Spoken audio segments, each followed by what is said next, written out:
terminar meio-dia, meia hora, vamos falar da NR 21, da 21 até 30. O que é 21, gente? Trabalho a céu aberto. O que seria isso, esse trabalho a céu aberto? Segurança dos trabalhadores que executam atividades a céu aberto. Então, o que a gente vê aqui com relação a isso? Fornecimentos de abrigos, proteção contra a exposição solar, proteção contra chuvas e condições climáticas, medidas preventivas de segurança e saúde. Então, quando se fala desse tipo de atividade, essa norma ela é especial, regula a execução do trabalho considerado a realização de atividades sem estar condicionado a setores específicos. Esse trabalho, muito comum quando se fala de mina a céu aberto, principalmente, quais exposições que eu vou ter, principalmente exposição solar, eu tenho que ter uma proteção solar adequada, eu tenho que ter uma blusa de mão comprida ali, a insolação, os riscos que eu tenho daquele ambiente aberto, eu tenho que ter procedimento para isso, tá? De forma geral. Quando eu falo da NR22, eu já falo da mineração, que é muitas boas práticas da mineração a gente pode levar para a construção civil. E às vezes vocês da construção civil vão fazer uma obra dentro da mineração. Quem já fez obra de mineração? Aonde? Em Itabirito, do lado do Belo Horizonte. Mina céu aberto? Ou... Mina do Pico. Céu aberto, né? Uhum. Você tem mina céu aberto e tem a mina subterrânea, certo? Que também é um risco muito grande. Então, quando se fala, por exemplo, de mineração, primeira coisa aqui, ó, CIPAMIN, Comissão Interna de Prevenção de Acidentes na Mineração, diferente. Eu tenho a CIPA NR5 e tenho a CIPAMIN também. Pessoas que vão representar a CIPA do mesmo jeito, mesmo processo de votação, representando os empregados, representando o empregador. Então a CIPAMIN tem reuniões regulares, ajuda na prevenção de acidentes. E aqui nós temos, ó, muito comum, direito de recurso e situação de risco, isso para qualquer atividade, seja construção civil, mineração, qualquer atividade que vocês tiverem, forem fazer e viu que tem um risco grave iminente, que pode levar a sua integridade de outros riscos, você pode exercer o direito de recusa. Eu me recuso a fazer aquela atividade. Ah, mas não é recusar porque eu não quero trabalhar, você tem que ter ali argumentos, mostrar para o superior, você diz que tem que arrumar. Para a atividade, arruma, se tiver seguro, faz a atividade, mas o direito de recusa ele é válido. Tá? Prevenção de silicose, né? Principalmente com relação dentro da mineração, é uma poeira mineral que pode gerar essa doença, uma doença no pulmão, a silicose, a própria asbestose, que é o pulmão de pedra, é a doença respiratória. Eu vou respirar um determinado mineral ali que vai prejudicar as minhas vias respiratórias, vai chegar no pulmão, pode ser sílica, poeira de sílica, tá? E asbesto mais voltado para a questão do amianto, por isso que o amianto hoje é proibido, é o pulmão de pedra, parte respiratória, tem que tomar muito cuidado. Tem uma cidade de Minas Gerais, que é a cidade das viúvas, por falar da cidade das viúvas, o pessoal tinha exposição a sílica e mata, é uma doença fatal. E os maridos que trabalhavam nessa mina morreram muito cedo, aí só tem mulher viúva lá naquela cidade. Nova Lima. Isso. Né? Mina Morro Velho. Mina Morro Velho, isso mesmo. A controle de poeiras, ventilação adequada. Então, quando se fala mina céu aberto, subterrâneo, garimpo, beneficiamento, pesquisa mineral, dentro da mineração, pessoal, nós vamos ter risco de tudo quanto é jeito. Você vai ter risco de movimentação de carga, você vai ter risco com máquinas e equipamentos, parte móvel de máquina, poeira, ruído. O que está dentro das NR praticamente você vai usar dentro da mineração. Então a mineração é um risco crítico. Muitas atividades críticas, vai ter atividade de altura, espaço confinado, atividade a quente, atividade de materiais energizados, muita movimentação de máquinas, equipamentos, carregamento, transporte, detonação, explosivos. Então, a carga horária de uma integração na mina ela é 24 horas, pode chegar a 40 horas, depende do conteúdo ali, do que a pessoa vai fazer. Ok? E tanto é que o cara aposenta com 15 anos de trabalho, né? Depende da exposição. Da exposição. Não é nem a mineração de forma geral, né? Tem a mineração subterrânea, tem essa questão, mas é o agente, depende do agente insalubre ali, tem o agente insalubre e tem o agente que vai fazer com que a pessoa tenha uma aposentadoria especial. tá? Que é uma outra questão, mas muito bem levantada. Quando nós falamos da NR23, importante, prevenção e combate a incêndio, tá? Então, o que a gente vê a figura do extintor, importante todo colaborador saber usar um extintor. A coisa mais simples do mundo é usar um extintor. Tem vídeos no YouTube nossa mostrando como é que usa, posição vertical, aproximar do fogo progressivo e cautelosamente. Mas o mais importante na prevenção e combate a incêndio é o quê? A palavra proteção. Eu priorizo ações o quê? Preventivas. Bom, pessoas treinadas, esses equipamentos ali disponíveis, extintor, hidrante, sinalização de segurança, luminária de emergência, rotas de fuga, os materiais combustíveis bem adequados na instalação dele, armazenados. Aí eu faço prevenção. Tá? Além disso, os equipamentos, eu acabei de falar, sistema de detecção e alarme, locais onde tem riscos de incêndio, por exemplo, subestação, eu tenho que ter uma detecção ali. Subestação geralmente fica fechada. Começou a pegar fogo lá dentro, eu tenho que ter uma detecção para detectar a fumaça, né? Detector de fumaça, detectou, vai acionar o alarme da empresa, a gente sabe que está com fogo lá, obrigado, vai ser acionado. O alarme de incêndio, para que serve? Quando eu estou num galpão de 300 metros quadrados, tem pessoas trabalhando, qualquer pessoa que machucar, princípio de incêndio, qualquer coisa que acontecer, todo mundo vê ali na hora. Quando eu tenho uma área grande, enorme, metros quadrados, eu tenho que ter o sistema de alarme justamente porque nessa sala aqui, se acontecer alguma coisa, quem está lá no outro departamento não sabe, a brigada de emergência não sabe. Então eu vou acionar o alarme justamente para mostrar que aqui tem algum problema e que eu preciso de um plano de emergência ser acionado com a brigada, com as pessoas para resolver aquela situação. Tá? Treinamento de brigadista, importante, brigadista recebendo treinamento teórico e prático de como usar o extintor, de como fazer os primeiros socorros. O que é primeiro socorro? Falei no início, verificar sinais vitais, está expirando, o coração está batendo, nível de consciência, tem fratura, tem hemorragia, como que eu posso ajudar aquela pessoa? Rotas de fuga e saída. Uma das coisas mais importantes, você está no ambiente, você tem que saber onde são todas as saídas dele. Se eu precisar de sair rapidamente daquele ambiente, como é que eu faço? Qual que é o caminho mais rápido? Isso é fundamental. NR24 fala das condições sanitárias de conforto. Eu tenho que ter as instalações sanitárias adequadas. Dentro da NR18 eu falei um pouco disso aqui também, né? Vestiários e armários, água potável próximo para a pessoa tomar. Eu tenho que ter refeitórios locais adequados para a refeição. Áreas de descanso, para pessoas sentar, descansar na hora do almoço, na hora do café, as pausas. Condições de limpeza e higiene, tem que estar limpo, tem que estar adequado, tá? Para fazer a atividade. E tem um dimensionamento que é feito, tem que ter um profissional para saber quantos mictórios que eu tenho que ter, quantos aparelhos sanitários, quantos lavabos que eu tenho que ter, qual que é a dimensão dos vestiários. Isso tudo é tudo por norma, tá, gente? De acordo com a quantidade de pessoas que eu vou ter que dimensionar isso tudo. Quando eu falo de NR25, gente, muito importante também, resíduos industriais, responsabilidade da empresa pelos resíduos produzidos. Então, eu tenho que os aspectos e os impactos ambientais. O que é isso? Toda produção, seja construção civil, indústria, vai ter aspecto. Não tem como escapar. Eu vou gerar resíduo sólido, eu posso gerar resíduo líquido e resíduo gasoso. Construção civil é mais resíduos sólidos. E quando se fala de resíduos industriais, a hora que eu gero, é o aspecto. O impacto é quando eu não controlo esses resíduos. Então, se eu gerei resíduo da construção civil, eu tenho que ter uma caçamba para colocar ele e fazer o descarte final. Se dentro da construção civil eu uso tinta, já vai para o lado industrial, vernizes.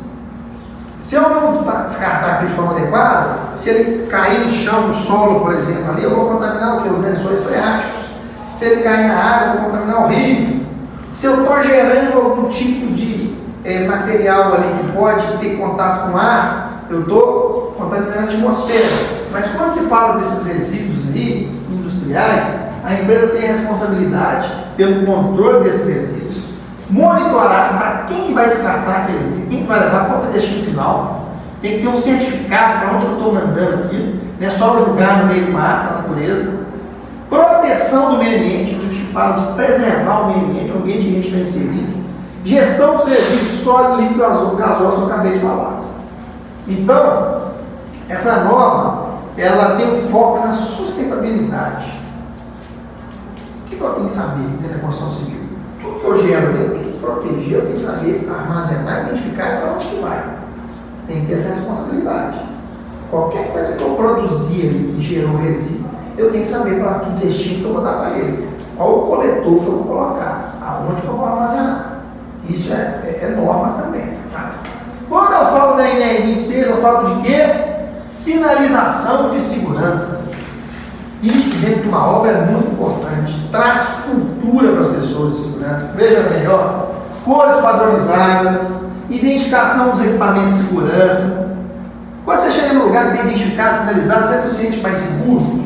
Você sente tudo que tem de risco ali, você vai estar informado. Você chega num depósito de LP, está mostrando que você não pode fumar, tem placa ali.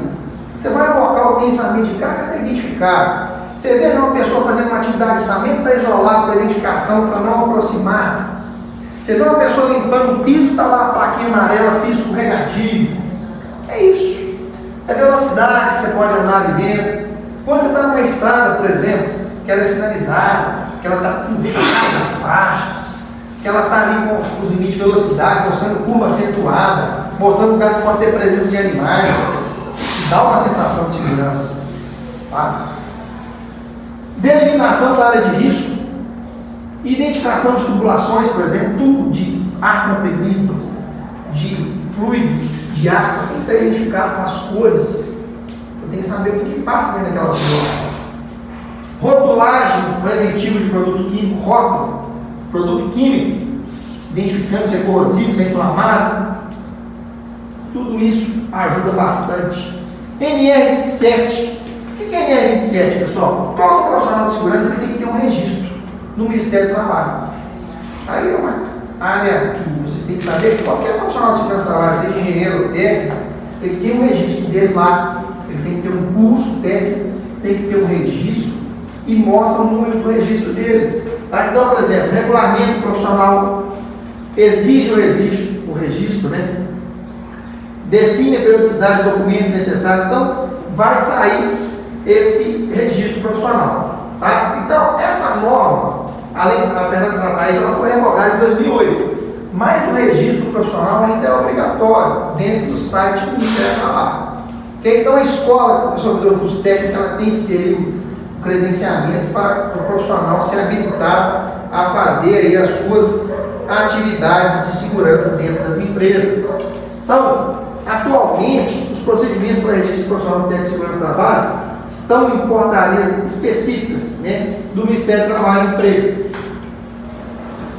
Aqui, fala da NR28, que é o quê? Fiscalização de finalidades. Todas as normas, gente, elas são fiscalizadas. O fiscal do Ministério do Trabalho, ele pode ir em qualquer empresa e verificar qualquer situação que a gente está discutindo aqui. Então, por exemplo, quais os principais requisitos? Procedimentos de atuação por infração, prazo para correção, critério e penalidade. Essa norma mostra as multas que a empresa pode tomar de acordo com cada infração. Se eu deixar de fazer um exame admissional de funcionário, tem lá o valor da multa. Se eu chegar numa empresa, eu sou fiscal, vi uma máquina sem proteção adequada, tem lá o artigo que mostra qual a multa, qual o valor da multa para a empresa, para tudo. Na tabela de valores e de infrações. E o fiscal, ele tem isso tudo em mãos, isso também dentro da própria, dentro do site do Ministério do Trabalho, tem as normas regulamentadoras que vocês conseguem acessar. Então, é para verificar isso, né? Então, é aplicar em pequenas empresas, empresas que têm ali menos de 90 dias, empresas com até 10 trabalhadores, algumas aplicabilidades, né? Que é importante dentro da NR28. Aqui fala de trabalho de segurança no serviço portuário. O que é isso? A NR29 ela regula a proteção obrigatória contra acidentes e doenças profissionais no trabalho de porto. Alguém que já trabalhou em porto? Alguém que já trabalhou? Pretende trabalhar? É importante saber que a norma existe. Se você for trabalhar nisso, vai ser um treinamento específico. Mas o porto, né? Quais as principais atividades? Operações de carga e descarga dentro do porto, movimentação de mercadoria, trabalho em altura, equipamento de proteção específica, primeiros socorros.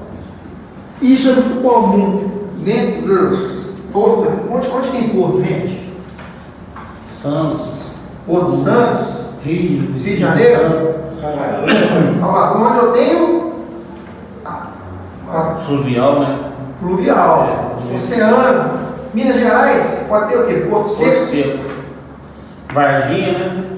E, Nazaré ou Ituti tem um Porto Seco agora que montou? Eu sei que Varginha tem, os outros eu não conheço, mas Porto Tem Seco. um pra cá aqui, não sei se é Nazaré ou Ituti. Aí aplica essa NR29, ok? NR30. Segurança do trabalho aquaviário. O que seria isso? Trabalhadores em navegação marítima, fluvial e lacustre, incluindo embarcações comerciais de pesca de apoio marítimo, abrangendo desde marinheiros até oficiais de náutica.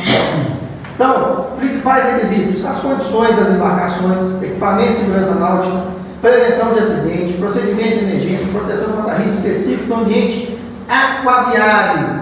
Então, para todas as atividades a gente vai ter uma NR específica. A NR30 ela trabalha em cima da segurança e saúde no trabalho aquaviário. A gente vai passar agora para a NR31, aonde nós começamos a ver, por exemplo, essa NR ela é muito abrangente, tá? Essa NR31.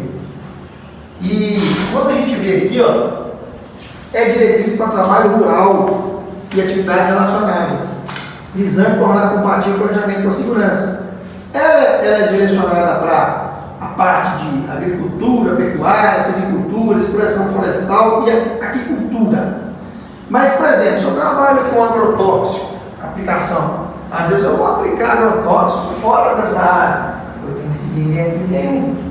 Máquinas e implementos agrícolas, colheitadeira, motocoviador, Federband, são nomes de máquinas aí que são utilizadas hoje dentro desses ramos, né? Então, por exemplo, ela define, por exemplo, requisitos de área de vivência, medidas de proteção de uso de agrotóxicos. Alguém já usou agrotóxico aqui?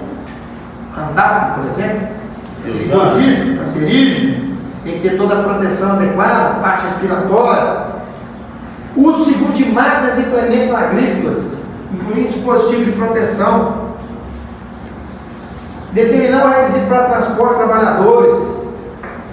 Antigamente, como é que a pessoa transportava o trabalhador rural? Pau de arara. Como é que a pessoa ia? Carroceria de caminhão. Carroceria, morreu muita gente desse jeito, né? Tem tanta gente dentro da carroceria, vai. A caminhonete, caminhão, pessoal pendurado. Você lembra? Hoje tem os requisitos. A pessoa tem que ir no local com assento, com cinto de segurança, né? E tudo mais para falar. Você lembra uma vez que aqui no Trevo de Oliveira, o Cafernão Dias, o caminhão perdeu o freio, matou todo mundo?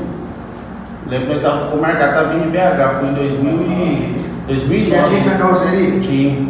É morte, tem como. Morreu todo mundo. Tem como. Então hoje isso é proibido, não pode.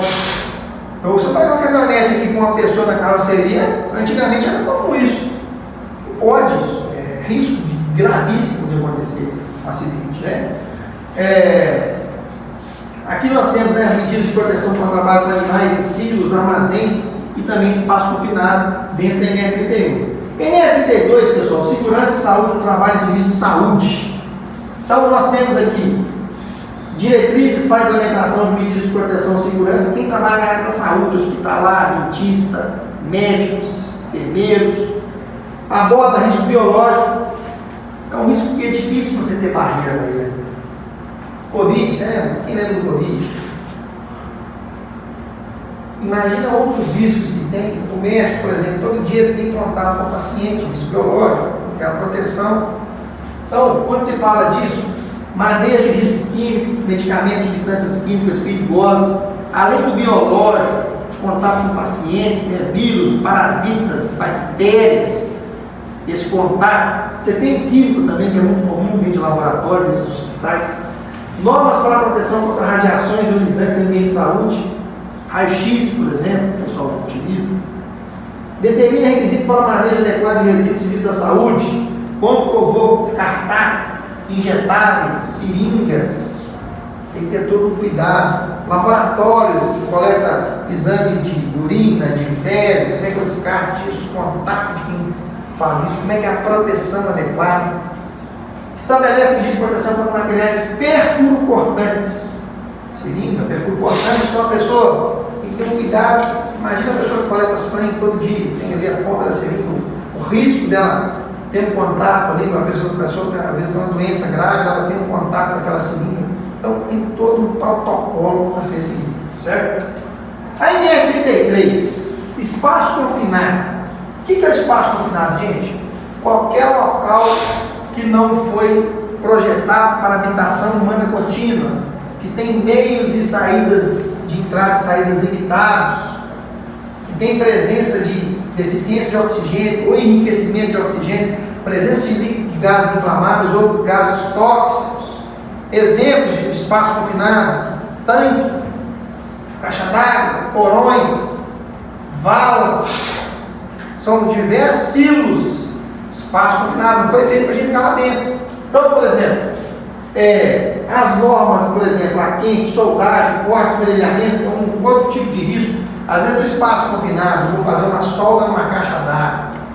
Eu tenho um ambiente confinado, eu tenho que fazer medição dos gases para ver qual que é a porcentagem de oxigênio que eu tenho dentro, se tem algum gás inflamável ali dentro, se tem algum gás tóxico. Então, se eu tiver gás inflamável ali dentro, presença, eu vou ter que retirar aquele gás inflamável antes de fazer. Eu tenho que medir de novo até. Eu vou com um exaustor para tirar aquilo ali, eu tenho que fazer alguma ação para retirar. Medir se estiver liberado, ok. Contaminantes, gases tóxicos, eu tenho que entrar com a máscara para filtrar, para me respirar. Certo? Deficiência de oxigênio, eu tenho que estar com a máscara de ar mandado lá dentro para fazer atividade. Então, primeiro passo, espaço confinado, tem que ter um supervisor de entrada, que é a pessoa que vai medir os gases ali antes da atividade, vai liberar a permissão de entrada no espaço confinado. Eu tenho que ter um vigia que vai ficar na porta daquele espaço confinado. Os trabalhadores que estão lá dentro têm que receber um treinamento de 16 horas junto com o vigia. O supervisor de espaço confinado, treinamento de 40 horas. Então, essa atividade é muito importante. Às vezes a pessoa está fazendo atividade de espaço confinado, nem sabe, dependendo da empresa, está entrando em um local que não pode. E quando morre, geralmente, antigamente, quando morria, morre muita gente, porque não tinha procedimento, a pessoa foi fazer uma atividade dentro da caixa d'água, sumiu. Quando chegou, a pessoa está desmaiada lá dentro, deficiência de oxigênio, às vezes. Aí a pessoa que chegava na porta, vinha entrar, morria também. E assim por diante. Ou deficiência de oxigênio, ou até mesmo presença de algum gás tóxico, que ela respirou. Por isso que a figura do vigia é para quê? Tem 3 pessoas dentro do espaço, o vigia fica na boca de visita, que a gente fala, na entrada. Uma comunicação via rádio, outro meio. Se acontecer alguma coisa, ele comunica o plano de emergência para ir lá, ele não vai entrar dentro do ambiente. Ok? Então, o que existe para atividade em altura? Às vezes eu tenho atividade em altura, dentro do espaço confinado e ainda quente. Veja bem, 3 riscos críticos.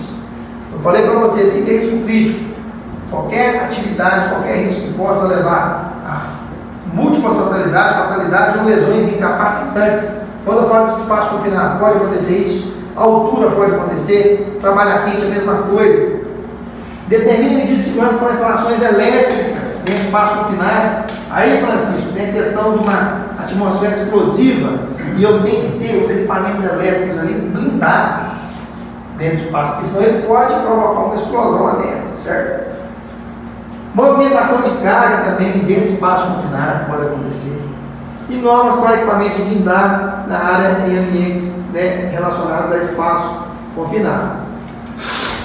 Eu pulei aqui, o espaço confinado é NR33, tá? Achei que estava no NR33 que eu nem olhei, mas o NR34 é outra coisa. Aqui nós estamos falando da 33, tudo que eu falei é relacionado a NR33. Aqui NR34, que é condições de meio ambiente de trabalho na indústria, função de reparação e desmonte naval. Ou seja, saúde, segurança e meio ambiente das atividades da indústria naval, navios. Então, normas para trabalho quente dentro do navio, requisitos para trabalho em altura no navio, determinada segurança para instalações elétricas em navio, requisitos para movimentação de carga, normas para equipamento de blindado. A gente fez até uma live com um supervisor que fica embarcado em navios, ele explicou bastante como é que é esse tipo de serviço. Além de todos os riscos críticos que tem saúde de carga, ambiente confinado, solda, trabalho quente, risco de incêndio, atividade de altura, tem a parte psicológica. As pessoas que ficam embarcadas não vai para casa todo dia. Fica aí, às vezes, 45 dias, 15 dias, depende da empresa, fica muito tempo embarcado, alto mar. Então, tem pessoas que vão e não voltam, não aguentam ficar naquele tipo de atividade.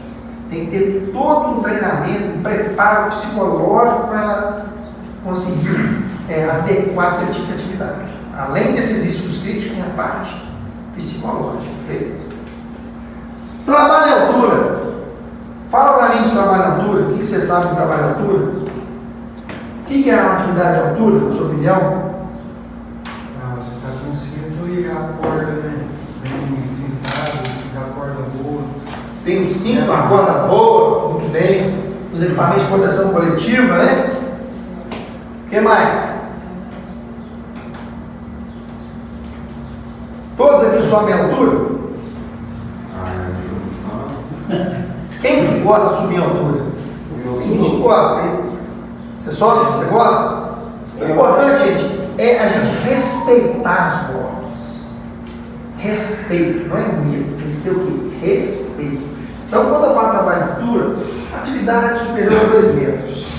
A gente está falando de plataforma elevatória, que é um meio de acesso. Aí você tem escada, que é um meio de acesso. Aí você tem um andaime. Aí você tem os equipamentos de proteção individual, cinto. Aí você tem os acessórios, parte, trava-queda, mosquetão. Tem vários acessórios, você usa corda. Então, quando se fala nessas medidas de controle, você tem um preventivo e mitigatório. Eu tenho que sempre pensar, como é que eu vou subir? A escada que eu vou usar, às vezes, o andaime que eu vou gritar, checklist de escada, checklist de andaime, checklist de plataforma. É um balancinho, é uma atividade de cadeira suspensa, pior ainda, como é que faz o check, como é que é a ancoragem disso? Verificar. Então, além disso, os requisitos, medidas de proteção contra a queda, requisitos e critérios.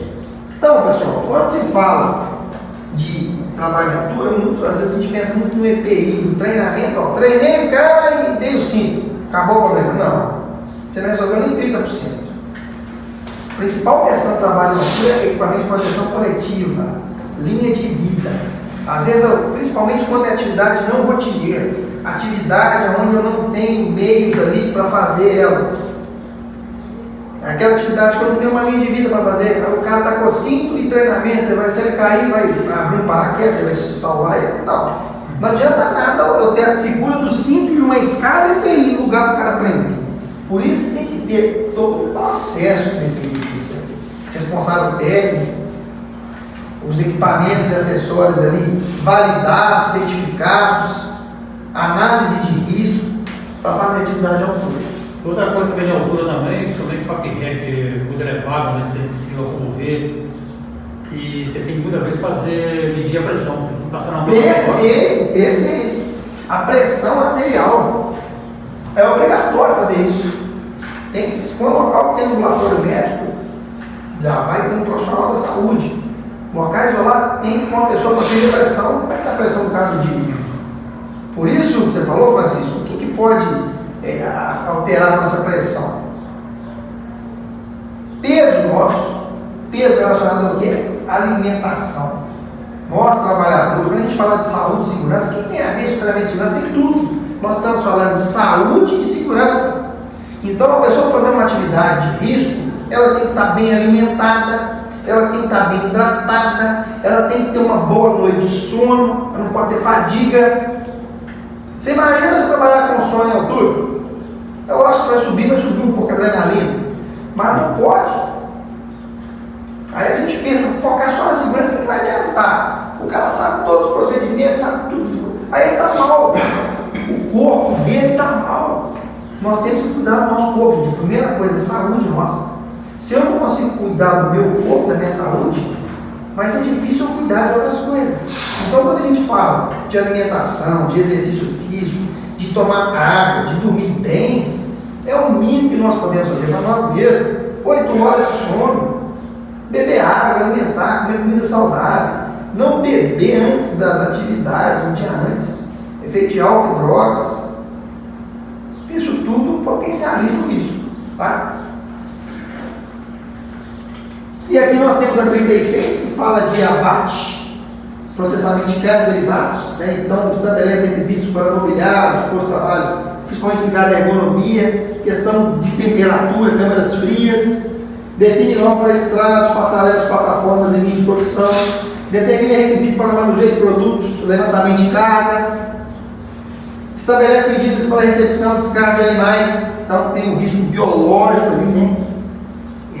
Vísceras de animais, partes de animais ali, né? Já deve ter captados.